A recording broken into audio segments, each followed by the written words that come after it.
My name is Rebecca Carter. I'm 32, and I manage my family's finances despite how they treat me. At our monthly brunch, Mom looked me dead in the eyes and said, "We're just trying to be nice, including you. Don't think you matter." My uncle laughed. Dad stared at his plate. I took one sip of coffee, nodded, and quietly left. What happened next changed everything. Before I continue, tell me where you're watching from and hit subscribe if you've ever had family underestimate your worth. I come from what looks like the perfect American family on paper. My parents, Diana and Thomas Carter, built their wealth in real estate development. We lived in a sprawling colonial house in Connecticut, took luxury vacations twice a year, and never worried about money.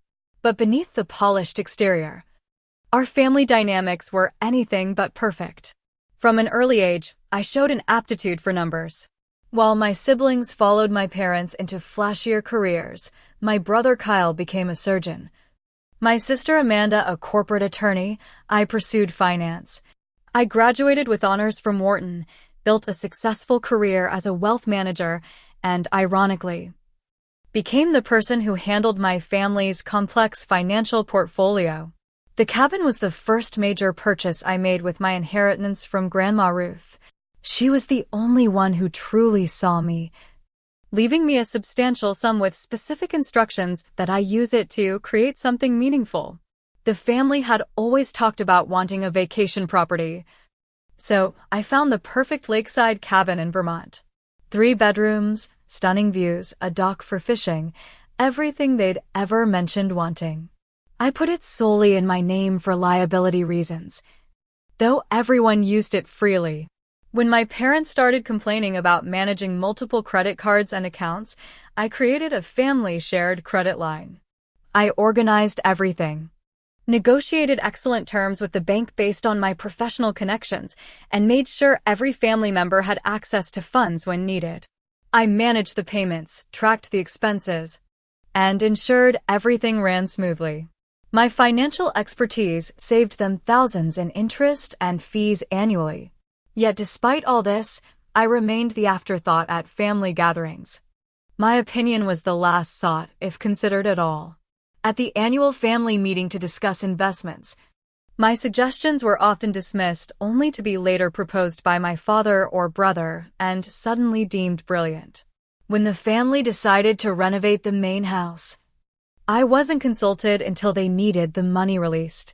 There was the Christmas when they forgot to get me a gift until the last minute, resulting in a hastily purchased generic scarf while my siblings received thoughtful, personalized presents. Or the time my parents rescheduled our traditional Sunday dinner because Kyle had a minor scheduling conflict but refused to change it when I had an important work presentation. My career successes were minimized. When I was promoted to senior wealth advisor at one of Boston's most prestigious firms, managing portfolios worth billions, my mother's response was, "That's nice, dear.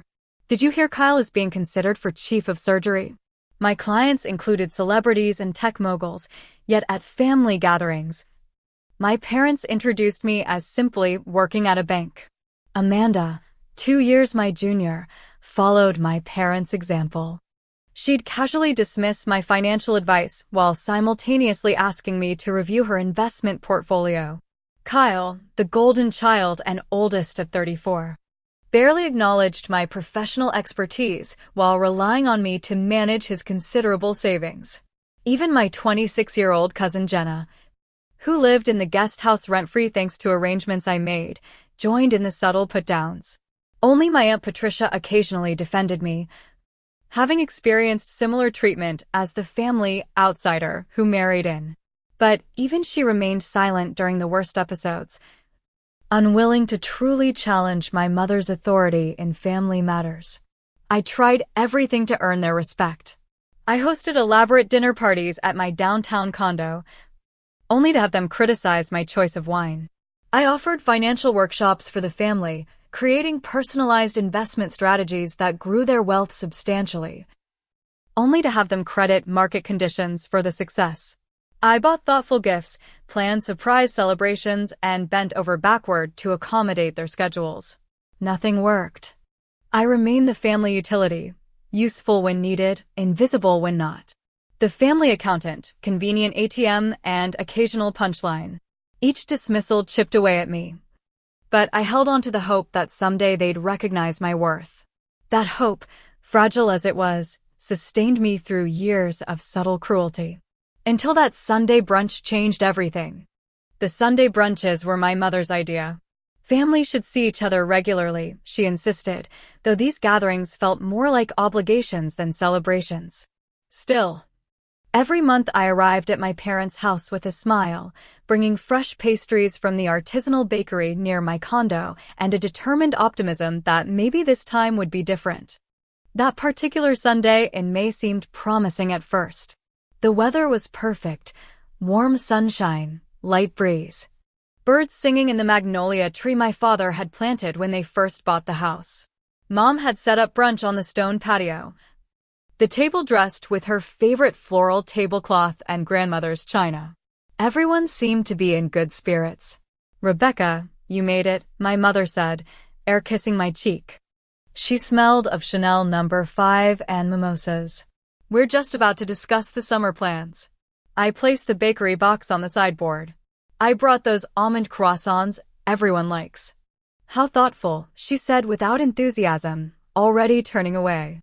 Kyle was telling us about his conference in Switzerland. The whole family might go to make a vacation of it. I took my usual seat between my Uncle Richard and Cousin Jenna, pouring myself coffee from the silver carafe. Kyle dominated the conversation, detailing the medical conference and the extended European trip they were apparently planning. We could stay a week in Geneva, then perhaps venture to the Italian lakes, my mother said excitedly. "Thomas, we could revisit that charming village we discovered on our honeymoon." I sipped my coffee, listening as they outlined an elaborate family vacation. No one looked in my direction or asked about my availability. I cleared my throat gently. "That sounds wonderful. When in August is the conference?" "I should check my calendar." The table fell silent. My mother's perfectly shaped eyebrows arched slightly. "Oh, Rebecca," she said with a small laugh. "We hadn't really thought. Well, it's primarily a family trip." I felt my cheeks flush. "I am family," I said quietly. My Uncle Richard snorted into his mimosa. Amanda suddenly became very interested in buttering her toast. Kyle looked embarrassed, but said nothing. "Of course you are, technically," my mother continued, her voice taking on that particular tone she used when explaining obvious things to children. "But this trip is really centered around Kyle's achievement. Plus, we'll be using the family jet, and there's limited space." The family jet that I had recommended they lease. The jet whose financing I had arranged. "I see," I said, keeping my voice level. "I thought since I'm managing the family accounts that fund these trips, I might be included in the planning." My mother's smile tightened. She placed her napkin beside her plate with deliberate care, a warning sign I'd learned to recognize from childhood. "Rebecca, let's be honest here. We're just trying to be nice, including you in these brunches and occasional holidays. Don't think you matter to the actual decision-making in this family." The words hit like physical blows, each syllable precise and cutting. I felt my stomach drop and a cold sensation spread through my chest. Around the table, various reactions played out. Uncle Richard laughed openly. Amanda had the decency to look uncomfortable but remained silent.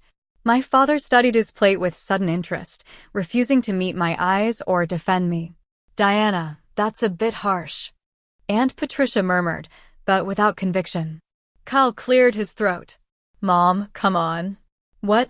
my mother said defensively. "We all know Rebecca is just better with the numbers. She's not exactly the fun one in the family. I'm simply being honest." I sat perfectly still, years of practice helping me maintain a neutral expression while internally crumbling. The brunch continued around me, conversation shifting to vacation rentals in Lake Como, as if the casual demolition of my place in the family had been nothing more than a minor conversational hiccup. I reached for my coffee cup with a steady hand, taking a small sip of the now lukewarm liquid. I carefully placed it back on its saucer, folded my napkin, and rose from the table. "I just remembered an appointment. I said to no one in particular, "Enjoy your brunch." No one protested my departure. My father gave a distracted wave without looking up. My mother was already showing Amanda pictures of Italian villas on her phone. The drive home to my downtown condo was a blur. Somehow I navigated the 20 minutes on autopilot, the radio playing softly in the background, my hands gripping the steering wheel so tightly my knuckles turned white. It wasn't until I closed my apartment door behind me that I finally broke. I sank to the floor, back against the door, and let the tears come. Not delicate, ladylike tears my mother might approve of, but ugly, body-shaking sobs that left me gasping. My cat Luna approached cautiously, sensing something was wrong, and pressed herself against my side. "They don't want me," I whispered to her, stroking her soft fur. "They've never wanted me." The truth I'd been running from for years sat heavily in my chest. The family I'd been desperately trying to please saw me as nothing more than a convenient resource. My expertise was valuable. I was not. My services were essential. My presence was tolerable. I was the family calculator, useful but disposable, appreciated for function rather than essence. As the light shifted across my living room floor, I remained there, emptying years of suppressed hurt and disappointment. When the tears finally subsided, I felt hollowed out but somehow lighter. The painful clarity of my mother's words had stripped away the last of my illusions. Something had fundamentally changed inside me. I was done trying to earn love that would never be freely given. The next morning, I called in sick to work for the first time in 3 years. I needed space to think clearly, away from the demands of clients and colleagues. I made coffee, settled at my dining table with Luna curled in my lap, and opened my laptop. First, I reviewed my personal accounts and investments, separate from the family finances I managed. I'd always been conservative with my own money, building a substantial nest egg that could support me comfortably for years if necessary. Financial independence had been my security blanket in a family that made me feel perpetually insecure. Then, I pulled up the legal documents for the family cabin. I'd purchased it 5 years ago with my inheritance, and although everyone used it as communal property, the deed listed only my name. I'd paid all taxes, maintenance costs, and insurance from my personal accounts. Legally, it was mine alone. Next came the shared credit line. I'd established it under my primary account, with family members as authorized users. The legal responsibility and liability rested solely with me, though I'd been faithfully using family funds to cover the payments. I downloaded statements from the past year, noting how each family member used their access. Kyle frequently charged expensive restaurants and designer clothes. Amanda primarily used it for her BMW payments and spa treatments. My parents charged everything from groceries to their extensive wine collection to household staff. I created a spreadsheet detailing every financial service I provided to the family.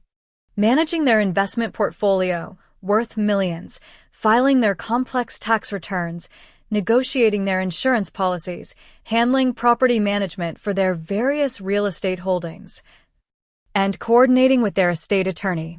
Services that would cost them hundreds of thousands annually if they hired professionals.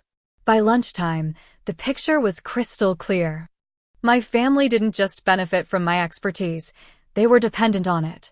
Their comfortable lifestyle, their financial security, even their precious European vacations all relied on my careful management. The irony was staggering.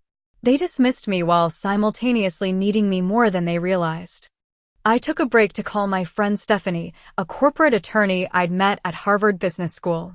We'd remained close through the years, and she was one of the few people who understood my family dynamics. "They said what?" she exclaimed after I recounted the brunch incident. "Becca, that's beyond disrespectful. That's emotional abuse." "I know," I said quietly. "I've been making excuses for them for years." "So, what are you going to do?" I hesitated, then voiced the thought that had been forming since morning. "I'm thinking of separating myself financially. Completely." "Good," she said firmly. "It's long overdue. What can I do to help? Can you reuse some documents for me? I want to make sure I'm proceeding legally." Send them over. And Rebecca? You deserve better than this. You always have. After our call, I drafted a comprehensive plan. First, I would contact a real estate agent about selling the cabin. Second, I would close the shared credit line after transferring any legitimate family business expenses to my parents' personal accounts. Third, I would transfer management of the family investment portfolio to my colleague Jackson with a 1-month transition period during which I would document everything. The subscription services were another matter. Over the years, I'd used my cards to simplify family payments for everything from streaming services to wine club memberships to Kyle's gym and Amanda's meal delivery service. All would need to be canceled or transferred. I spent the afternoon making calls and sending emails, setting my plan in motion. Each step was methodical, professional, and completely legal. I wasn't taking anything that wasn't mine or refusing to return anything that belonged to them. I was simply removing myself from the equation. With each call, each signature, each confirmation, I felt something shifting inside me. The girl who had spent her life seeking approval was being replaced by a woman who understood her value, with or without family validation. The hurt remained. A tender bruise on my heart, but alongside it grew something new, self-respect. That evening, I called my Aunt Patricia. Though not always supportive, she had occasionally shown me genuine kindness, and I felt she deserved advance notice. I've decided to make some changes following yesterday's brunch, I explained after pleasantries. Oh, honey. Your mother didn't mean it the way it sounded, she said immediately, defaulting to the family pattern of excusing Diana's behavior.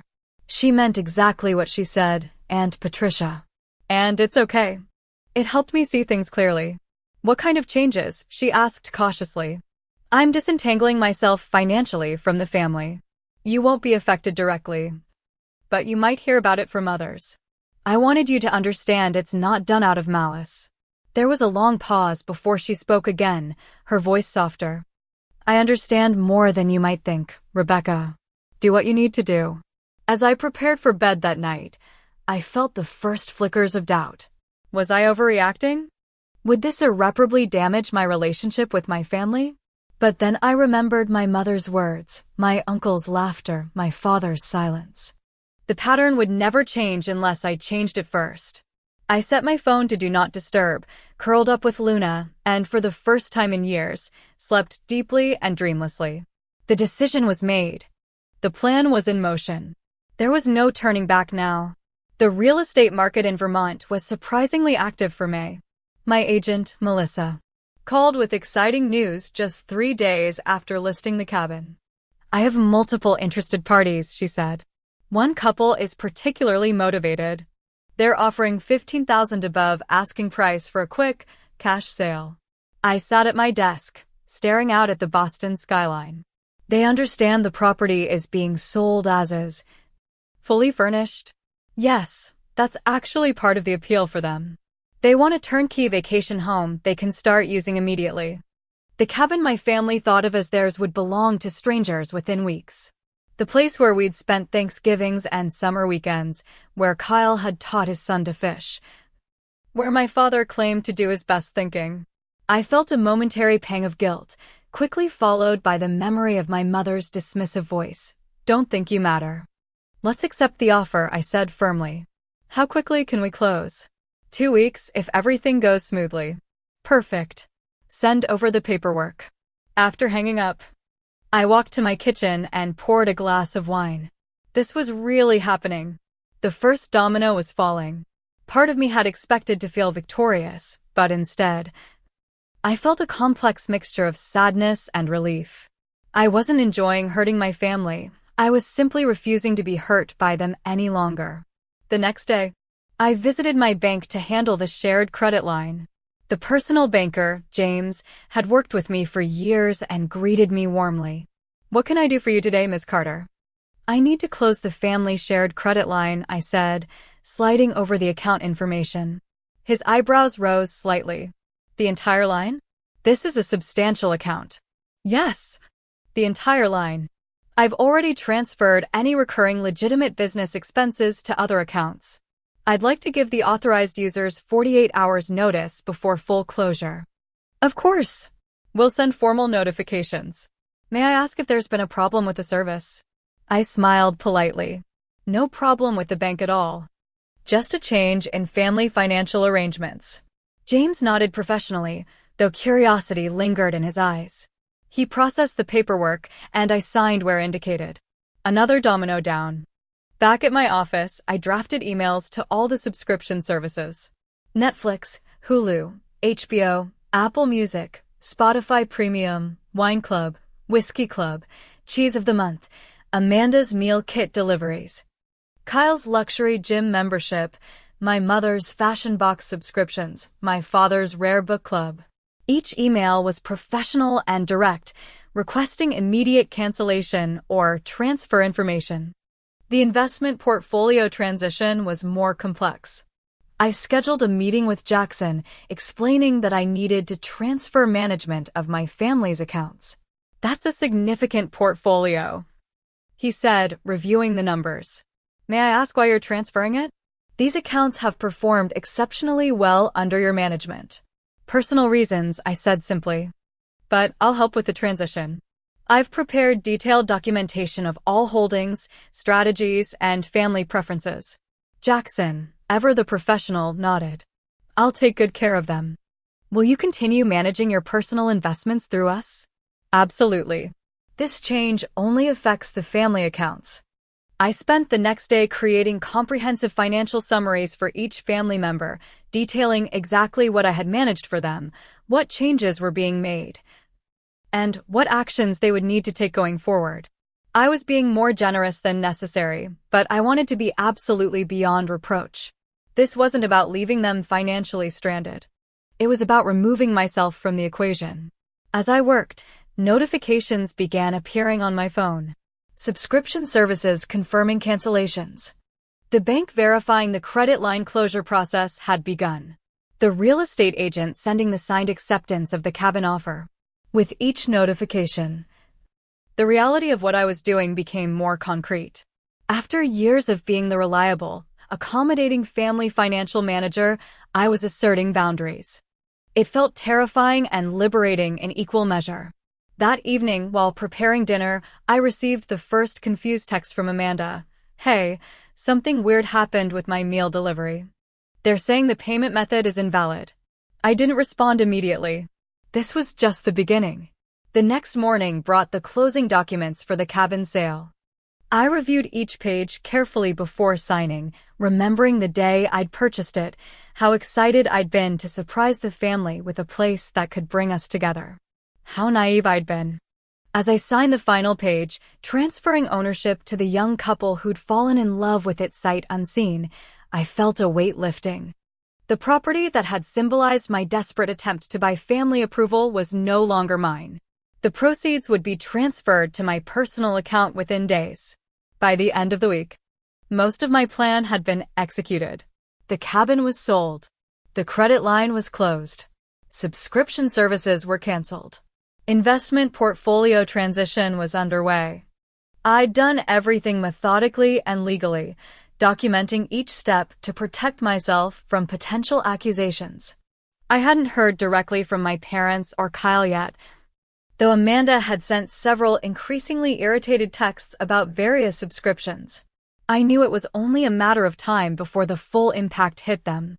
That Saturday night, 1 week after the fateful brunch, I made myself a simple dinner, opened a bottle of good wine, and settled on my balcony with Luna. The spring evening was mild, the city lights beginning to twinkle as dusk fell. I felt strangely peaceful, despite knowing the storm that was about to break. As if on cue, my phone lit up with a notification. Then another. And another. The family group chat was suddenly exploding with activity. I took a sip of wine and opened the messages. The reckoning had begun. The first message in the family group chat was from Kyle. Did anyone else's gym membership get canceled? They're saying something about payment verification. Before anyone could respond, Amanda chimed in. All my subscriptions are canceled. Netflix, Hulu, even my meal delivery. What is happening? My father, typically reserved in group chats.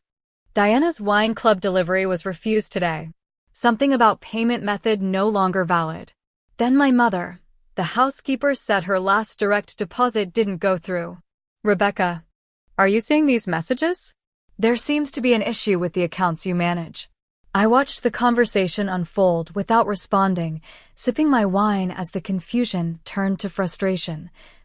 Then to dawning realization. Amanda, wait, Becca, did you cancel our shared subscriptions? Kyle, Rebecca, call me ASAP. There's something wrong with the family credit line. I set my phone aside and looked out at the city skyline. 3, 2, 1. My phone rang. Mother. I let it go to voicemail. It rang again immediately. Father this time. Again, to voicemail. The group chat continued to explode with messages, ranging from confused to demanding. I felt oddly detached from it all, as if watching a movie about someone else's family drama. After the 5th call in 10 minutes, I decided to send a simple text to the group. I've made some changes to the financial arrangements I previously managed. Nothing illegal or improper has been done. I'll explain everything next weekend. That unleashed a new torrent of messages. Kyle, what changes? Why wasn't this discussed with the family first? Amanda, you can't just make decisions affecting all of us without consultation. Mother, Rebecca and Carter, call me this instant. The irony was almost laughable. Suddenly my input was essential, my presence required, my decisions critically important. The very people who had dismissed me now demanded my immediate attention. I turned off notifications for the group chat and returned to my wine and the peaceful evening view. The true bombshell hadn't even hit yet. Sunday morning brought the next wave. I was enjoying a quiet breakfast when my phone lit up with a call from Uncle Richard. Curious about what he might say, I answered. Rebecca, he barked without preamble. What the hell is going on with the cabin? Frank Matthews next door says there's a young couple measuring for curtains. Says they told him they just bought the place. I took a calm sip of my coffee. That's correct. The sale closed on Friday. There was a moment of stunned silence before he exploded.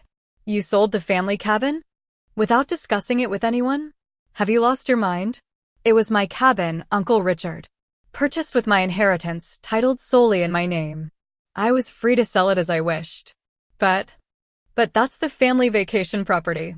Your parents are planning to spend July there. Kyle's kids love that place. Yes, I know. Everyone enjoyed using my property. Unfortunately, things change. This is absolutely unacceptable. Your mother will be furious. I imagine she will be, I agreed pleasantly. Goodbye, Uncle Richard. I ended the call and blocked his number. Something I should have done years ago. Within minutes, my phone was buzzing constantly. Calls from my parents, Kyle, Amanda, various extended family members. Text messages ranging from confused to threatening. Emails demanding explanations. I spent the day in peaceful activities, visiting my favorite bookstore, having lunch at a quiet cafe, taking a long walk along the harbor. My phone continued to buzz with notifications, which I steadfastly ignored. By evening, the tone of the messages had shifted from angry demands to worried inquiries, and finally to grudging requests for conversation. My mother's latest voicemail almost sounded concerned. Rebecca, we haven't heard from you all day. We're worried. Please call us back so we can discuss whatever is bothering you. I smiled at the familiar manipulation tactic. In my mother's world, any action that inconvenienced her must stem from someone else's emotional problem, never from her own behavior. Monday morning brought professional consequences. I received a carefully worded email from Jackson. Rebecca, I've been contacted by your father regarding the family portfolio transition. He seems quite surprised by this development and has expressed concerns about proceeding without family consultation.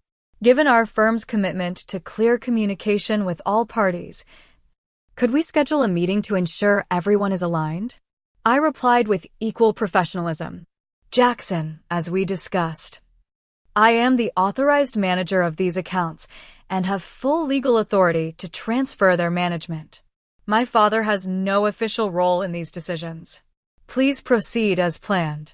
If you're uncomfortable with this arrangement, I understand, but I'll need to transfer the accounts to another advisor immediately. His response came quickly, backpedaling. No need for that. Rebecca, we value your business greatly. I'll continue as instructed. Throughout the day, the family's approach evolved. Text messages offering to hear me out and understand my concerns. Voicemails suggesting family therapy. Even an email from my father proposing a business meeting to discuss reorganizing family finances in a way that recognizes your contributions. By Tuesday, desperation was setting in.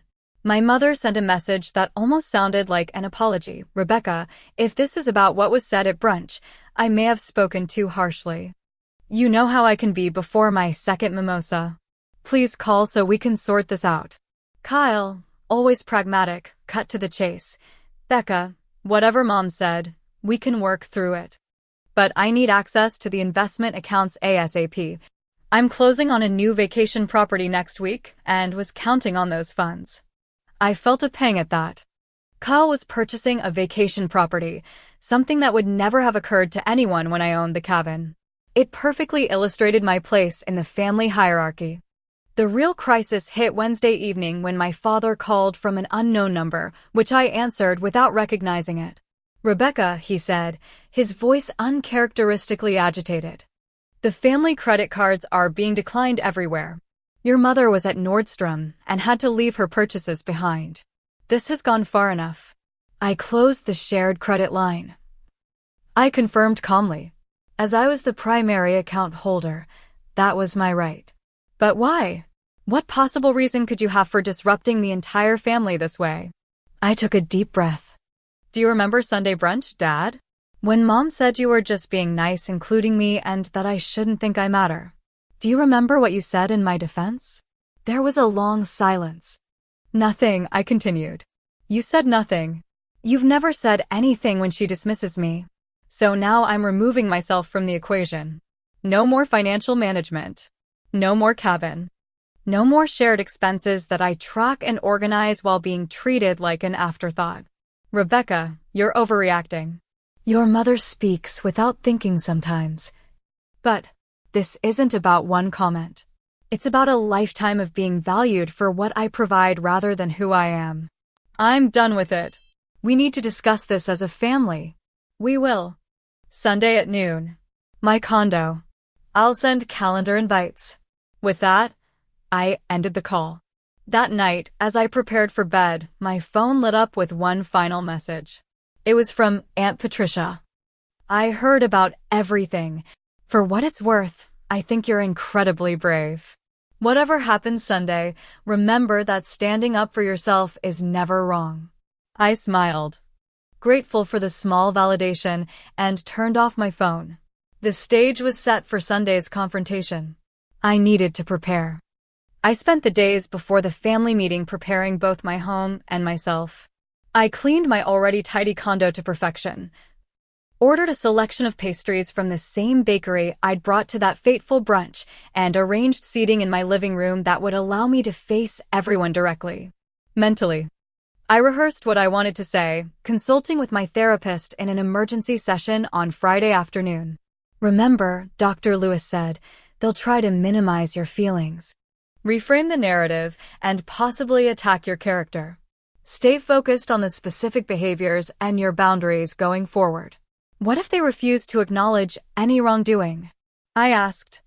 Then you have valuable information about whether reconciliation is possible, she said gently. You can't control their response, only your own actions. Sunday arrived bright and clear. At precisely noon, my doorbell rang. I took a deep breath, smoothed my simple but elegant navy dress, and opened the door. They had come as a united front. Mother, father, Kyle, Amanda, even Uncle Richard.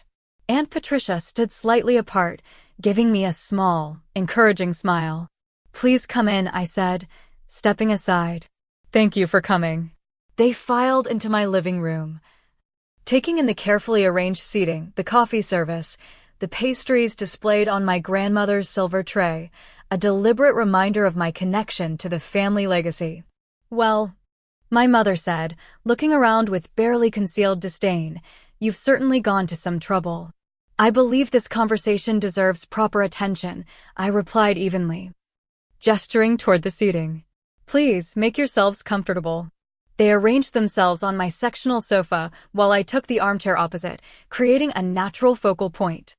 I noticed they sat in their usual family configuration: parents central, Kyle next to Dad, Amanda beside Mom, Uncle Richard on the periphery. My father cleared his throat, clearly planning to take charge, as he always did at family meetings. "Rebecca, we're here to discuss the concerning actions you've taken recently. Selling property, closing accounts, canceling services." Before we get to that, I interrupted calmly. "I want to address why those actions were necessary." My mother sighed dramatically. "If this is about what I said at brunch, I've already told you I spoke too hastily." "This isn't about one comment," I said, echoing what I'd told my father on the phone. "It's about a pattern of behavior that has existed my entire life." "What pattern?" Kyle asked, seemingly genuinely confused. "You've always been included in family events." "Included, yes. Valued, no." I looked around at each of them. "I've spent years managing the family finances, creating systems that save everyone time and money, handling complex portfolios and tax strategies that would cost hundreds of thousands to outsource. And yet, when important decisions are made, like planning a family trip to Europe, I'm an afterthought." "That's not fair," Amanda protested. The Switzerland trip was centered around Kyle's conference. It made sense for the whole family to go except me. I finished for her. Despite the fact that I managed the accounts that would fund that trip, despite the fact that I arranged the lease on the jet you planned to use. Uncomfortable silence fell over the room. "Rebecca," my father said in his reasonable businessman voice, "we all appreciate the financial work you do for the family. Perhaps we haven't expressed that adequately. This isn't about appreciation, Dad. It's about respect. About being treated as an equal member of this family, not just the convenient money manager." "Of course you're equal," my mother said dismissively. "Don't be so sensitive." Uncle Richard snorted. "Equal? Diana, you literally told her she doesn't matter at brunch last Sunday." All eyes turned to him in surprise. Even he seemed startled by his own words. "What?" he said defensively. "I'm just saying what happened. I was there." My mother's face flushed. "I did not say she doesn't matter. I said, you said you were just being nice including me and that I shouldn't think I matter to the decision-making in this family," I finished quietly. Uncle Richard laughed. Dad said nothing. Kyle looked uncomfortable but stayed silent. Amanda studied her nails. "You left out the context," my mother insisted. "We were discussing a specific trip." "The context is my entire life." "Mother," I interrupted. "The context is being valued for what I provide rather than who I am. The context is watching Kyle and Amanda receive recognition and inclusion while I'm treated as an afterthought. The context is Dad never once standing up for me when you dismiss me." My father shifted uncomfortably. "Rebecca, family dynamics are complex." "They certainly are," I agreed. "Which is why I've simplified mine. The cabin was legally mine, and I sold it. The credit line was in my name, and I closed it. The subscriptions were on my cards, and I canceled them. The investment portfolio I've managed for years is being transferred to another advisor." "But why?" Amanda demanded. "Why punish everyone for one comment?" "I'm not punishing anyone. I'm establishing boundaries. I'm no longer willing to provide financial services to people who don't respect me." "This is about money?" Kyle asked incredulously. "You're holding the family finances hostage because your feelings were hurt." I looked at him steadily. "No, Kyle. This is about recognizing that I deserve basic respect. Something this family has consistently failed to give me." "So, what do you want?" my father asked pragmatically. "An apology? More acknowledgement of your contributions? What will it take to restore the previous arrangements?" The question revealed so much. Not, "How can we repair our relationship with you?" but "How can we get back the financial services you provided?" "I don't want anything," I said simply. I'm not negotiating. I'm informing you of changes I've already made. I've prepared individual folders for each of you with complete documentation of your financial situations, recommendations for moving forward, and contact information for excellent financial advisors who can replace my services. I retrieved the folders from my desk and distributed them. Everything is organized and clear.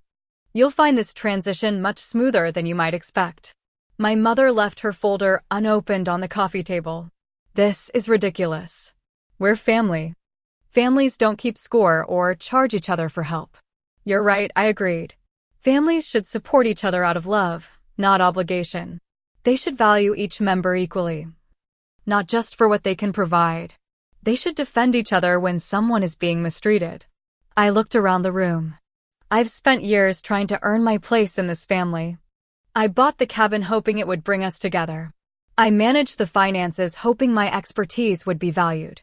I organized, simplified, and supported everyone's goals and dreams while my own were treated as secondary. I'm done trying to earn what should be freely given. So you're just, what? Cutting ties with the family? Kyle asked, genuine concern finally showing in his expression. No, I said gently.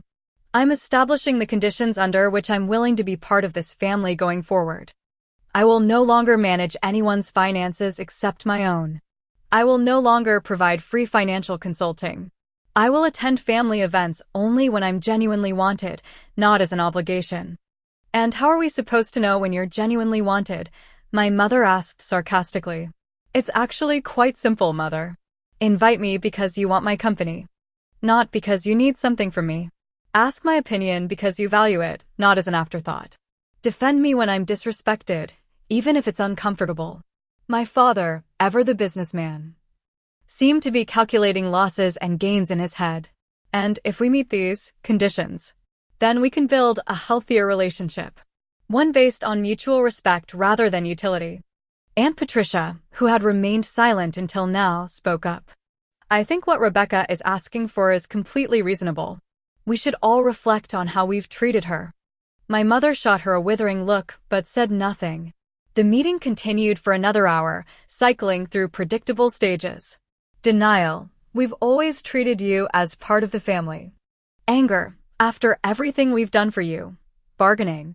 What if we include you in the trip planning going forward? And finally, reluctant acceptance that the financial arrangements had indeed changed permanently. As they prepared to leave, my father lingered behind the others. I should have spoken up, he said quietly.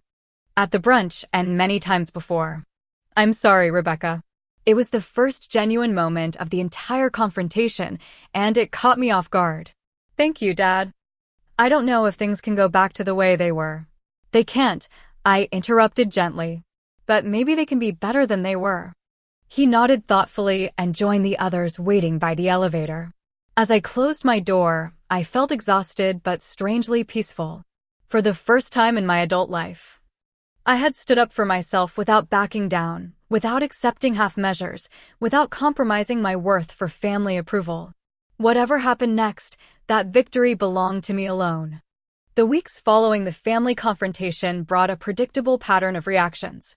My mother maintained a chilly silence, communicating only through my father when absolutely necessary. Kyle sent occasional awkward texts, primarily focused on financial questions despite my clear boundaries. Amanda vacillated between angry messages and attempts at normal conversation, as if nothing significant had happened. My father, surprisingly, made the most consistent effort. He called once a week, keeping the conversations brief but respectful, asking about my work and life without bringing up the financial changes or family drama. These calls were stilted at first, but gradually developed a comfortable rhythm. We talked about books we'd read, current events, even memories from my childhood that I'd almost forgotten, fishing trips just the two of us had taken, science projects he'd helped with late into the night. I was thinking about that model solar system we built when you were in 4th grade, he said during one call. You were so determined to get the proportions exactly right. Stayed up until midnight calculating everything precisely. You helped me, I reminded him. You could have just told me to go to bed, but you sat there helping me measure and cut and paint. You always did have a mind for numbers, he said, with what sounded like genuine pride. Even then, these small moments didn't erase years of standing by while my mother diminished me, but they offered a glimpse of what might be possible with time and effort on both sides. The family finances reorganized without my involvement. My father hired a wealth management firm at considerable expense. Amanda complained about the fees in a text, apparently forgetting I had provided those same services for free. Kyle hired his own financial advisor, sending me a grudging message acknowledging that he hadn't realized how much work went into all this stuff. 2 months after our confrontation, Aunt Patricia invited me to lunch at her favorite restaurant. "You've caused quite the upheaval," she said as we settled at our table. "Diana is still fuming about the cabin." "I imagine she is," I replied, opening my menu. "Thomas is different, though," she continued. "More reflective. I overheard him telling Richard that he'd failed you as a father. That's not something I ever expected to hear from your dad." I looked up, surprised. "He said that?" Patricia nodded. "The family dynamics are shifting, Rebecca. Slowly, but they're shifting. You standing up for yourself forced everyone to examine patterns they've taken for granted for decades." I thought about this as we ordered our meals. I didn't do it to change them. I did it to protect myself. "I know. That's why it's working." She reached across the table and squeezed my hand. "I should have stood up for you more over the years. I'm sorry I didn't." "You were in a difficult position yourself," I acknowledged. "Mom never made it easy for anyone who married into the family." We spent the rest of lunch catching up on her children's lives, my work, and the book club we'd both joined. It felt natural and warm in a way family interactions rarely had before. As the months passed, I found myself building a different kind of life. Without the constant demands of managing family finances, I had time to explore interests I'd neglected.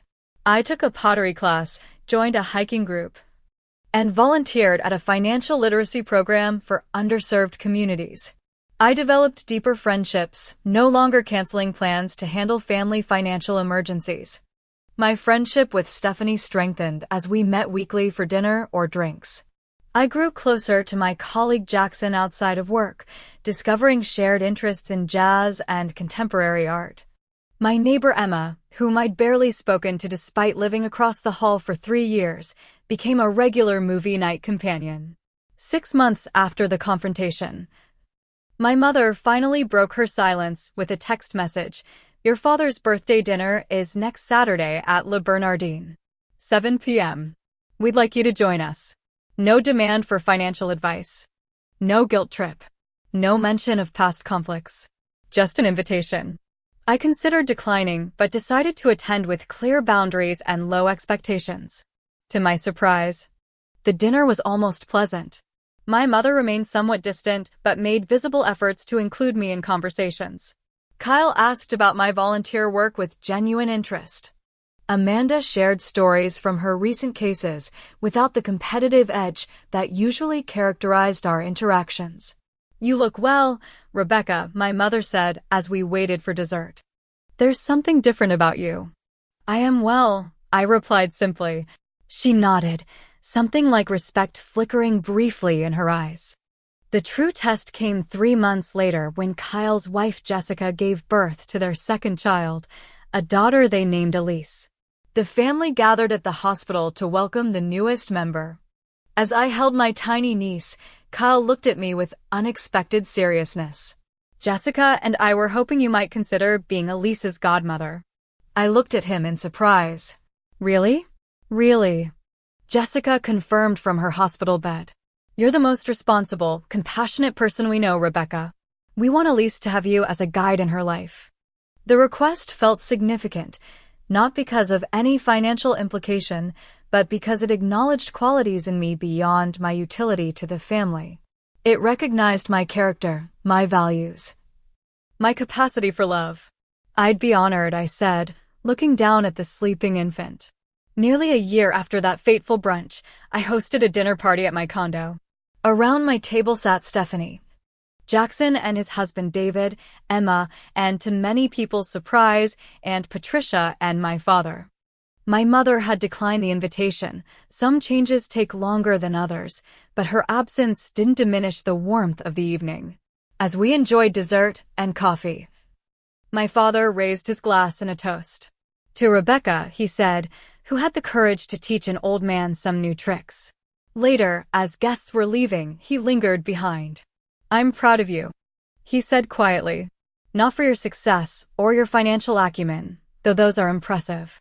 I'm proud of your strength, your integrity, your willingness to demand the respect you deserve. I should have given that to you freely long ago." It wasn't a fairy tale ending. My mother and I maintained a careful, limited relationship. Carl sometimes slipped into old patterns. Amanda still occasionally made competitive comments. But something fundamental had changed, not just in how they treated me, but in how I allowed myself to be treated. The cabin was gone. But in its place grew something more valuable, self-respect and genuine connections based on mutual appreciation rather than obligation or utility.